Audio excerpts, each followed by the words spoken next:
Nta gihe kizashira ngo nibagirwe ubwo twajyaga kwiga twambaye ubusa mu birenge, imisozi twarenganaga amarira, umuhanda twacagamo twibutsa ubukene bwacu. Njye na mushiki wanjye intwari y'amarira twajyaga ku ishuri duhisha ikimwaro, twirirwaga twicaye twumiwe ariko tukijijisha ngo tudahangayikisha mama. Twigaga nta kayi nta karamu ariko dufite inzozi, twavunitse twandikira ku bikuta by'ibikoni nubwo isi yatubwiraga ngo ntacyo tuzaba. Icyo gihe inkweto zari nk'inzozi zitagerwagaho, ubukonje bw'igitondo bwatwambikaga uruhu rw'inkovu. Mushiki wanjye yambwiraga nkomeza ati umuhate wacu no kwizera bizadutabara.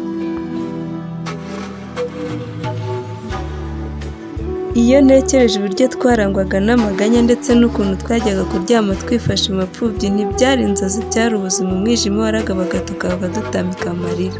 Abandi bana bari bafite byose, twe twarwanaga no kurya rimwe. Gusinzira byari nk'impano iva ku Mana kuko umwijima ntiwatwambukiraga rimwe.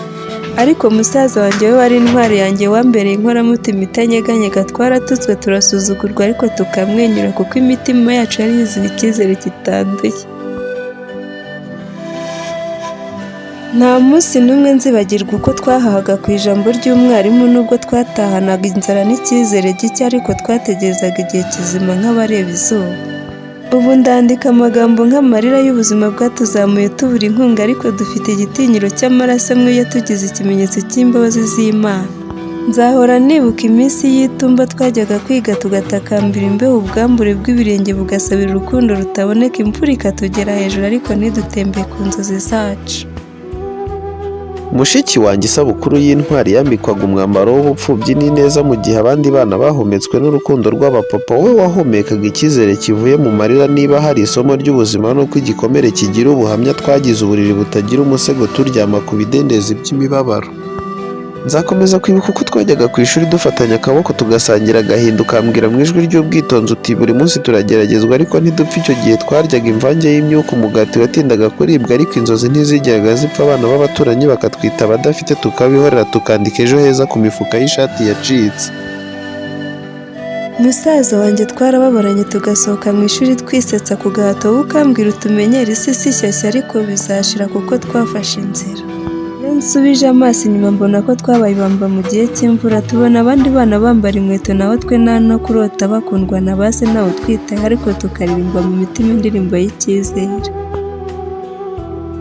Uyu munsi mbwira amajwi y'amateka yanjye, mbwira abantu ko umutsindo uturuka mu kubabara. Nubwo twakuze twambaye umucyo w'amarira, dufite ikuzo ry'abagize ubutwari butanditswe mu bitabo. Nzahora nkwibuka musaza wanjye nk'umugongo wanjye mu gihe cy'ubushyuhe n'ubukonje, nk'umugisha wanyuze mu isayo y'agahinda, wanyeretse ko kubaho bivuze kwihagararaho. Twabayeho nk'imfubyi kandi papa yariho ariko umutima we wari kure y'abana yibarutse. Yatwibagiwe nk'udusigira tw'amaganya, nk'abatarimwe amaraso amwe y'ubuvandimwe. Mukadata yadukuye imitima dutera inkota y'ubugome, akadukubita atitaye ku bukuru, akavuga ko tudakwiye kubaho, ko turi umutwaro, akadufata nk'inyamaswa zidafite uburenganzira. Twakoze imirimo y'indaro n'abacakara. Iyo papa yatahaga tukamwitegereza dutuje, yanyuraga iruhande rwacu nk'utatubonye ntavuge. Mukadata yamwakirizaga amagambo y'ibinyoma ati barika imirimo, barandwanya, barangambanira, nawe akatwikiriza urwango rudafite ishingiro, akadutaza ijisho, akaduheza ku meza nk'abashyitsi batifuzwa. Iyo twashakaga gutura agahinda twarahoberanaga hagati y'ijoro n'umwijima, amarira yacu akavubuka mu bwiru bwo kudasakuza kuko ikosa ryose ryadukururiraga igihano gikomeye. Twigeze tugira icyizere twibwira ngo papa aradukunda. Twaramuhamagaye tumubwira iby'ishuri maze aratubwira ngo nimugende mubibaze nyoko. Yambaye isura y'uruhande rumwe ihinduka igicucu cy'uwatwibagiwe. Twariho twambaye igihu cy'umubabaro, twariye ibyansi byuzuye isesemi y'ivangura. Ibiryo byanyuzwaga kuri twe nk'aho twe turi ibisimba. Twaryamaga mu myenda yuzuye icyasha cy'umurakari. Ndiho ariko ndakomerewe, ndiho ariko sindabasha kuba muzima mu mutima kuko ibikomere byo mu rugo ntibyakira vuba, bitega amaraso bikarya ubuzima bw'udukoko two mu gahinda. Gusa ntacyo nigeze nibagirwa kuko umutima wanjye uhora wandika amateka yacu, nkandikaho ko twari abere, twabuze urukundo ariko twabonye izina ry'ubutwari. Mushiki wanjye wo twaririye rimwe tutagira kivurira, ndakuririmba nk'umudendezo utunguranye kuko twarohotse mu rugo rwari rwuzuye abantu ariko tutagira n'umwe wo kutwitaho. mushiki wanjye tuzirikana intambwe z'amaguru atambaye inkweto, aho twanyuraga mu bitaka tukagerageza guhisha imyanda, twakandagiraga mu rucaca rwa mu gitondo tugana ishuri, twageraga mu ishuri dutinye dutuje, abandi bafite amasakoshi, twe dufite amasengesho, twicaraga mu mfuruka zitarimo icyizere, aho mwarimu yabazaga tugaterera hejuru ubwoba kuko buri gitabo cyose twabonaga cyari nk'inzozi z'abaherwe.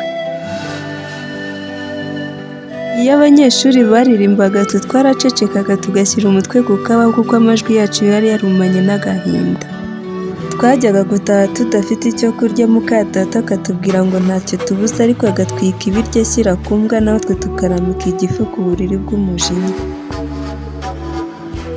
Uwo munsi umwe ntazibagirwa, mushiki wanjye yaguye mu nzira y'ishuri araruha, amaso yijimye, amaguru yananiwe, ariko ntihagire umufata akaboko. Muri iryo joro ndaryamye ndeba igisenge, mbwira Imana nti niba itumva ni gute nayibwira amagambo akomeretsa, kuko twariraga tugasinzirira mu gahinda katareshya n'imyaka yacu. Data yari mu nzu ariko twari hanze y'umutima we, yaratwibagiwe nk'umuti warangije manda. Ntitwigeze twumva ijambo mwana wanjye, ahubwo twamenye gusa kuki twavutse. Twabayeho nk'inkoko mu gihu, duhiga akabuto k'urukundo tukakabura, tukiyambaza ukuri mu kinyoma cy'ubuzima, tukibwira ngo ejo n'ejo nubwo uyu munsi turira.